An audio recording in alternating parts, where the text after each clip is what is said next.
single dad. The job was great because it was the hours I worked. It made it possible for me to drop my kids off for school and be able to get home at a fairly decent time and cook them dinner. You know, most people didn't complain. We were making a living wage and we had benefits. It was a great job. May 2005, I was living in Federal Way. My life was good. We just bought our first house out in Spanaway. We were expecting our first daughter, and yeah, things were good. They took the first couple guys and said, hey, we're gonna need your badge, and there's a Port of Seattle guy there to walk you out. They started busting those Menzies guys in. You see them coming in to try and figure everything out, you know, before the 6 o'clock starts, you know, everything. On May 13th, 2005, I got a call at about 3:30, 3:45 in the morning saying that we had been laid off. It was betrayed. It was a betrayal, yeah. That sucked.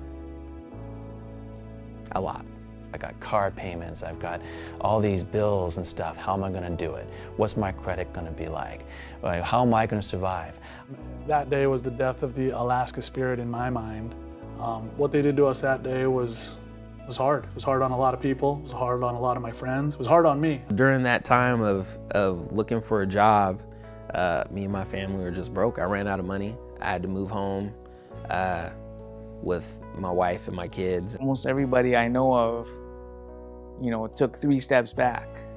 Some of my friends and brothers on the ramp were either older or didn't have another skill set. But yeah, some of these guys had already given Alaska Airlines 40 years of their time.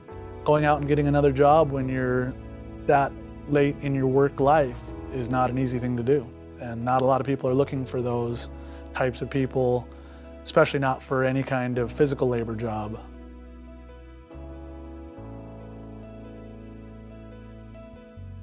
I started in Menzies in 2006. When I started first in Menzies, I work in Menzies, he paid me $9.75. Menzies, he paid me now $12 per hour. I work at SeaTac Airport for Menzies Aviation, a subcontractor for Alaska Airlines. I work, in a week, I work 20+ hours of overtime. Without the baggage handlers and without ramp agents, zone soups, etc., a huge part of our business would just not get done. It's like a pyramid. If you don't have the bottom, you can't have the top. We are there not because we want to, but because we have to.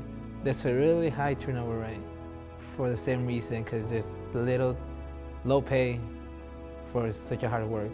All you have to do is look out those little windows and you can see us, and we're right there in front of you. We're not in a third world country. We're in LAX, we're in Honolulu, we're in Fairbanks, we're in Anchorage, we're in Dallas-Fort Worth. Anywhere where there is Alaska Airlines, you're gonna see us.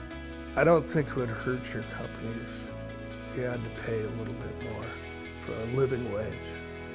Just seems like we're getting so far off track, and for middle Americans to get ahead.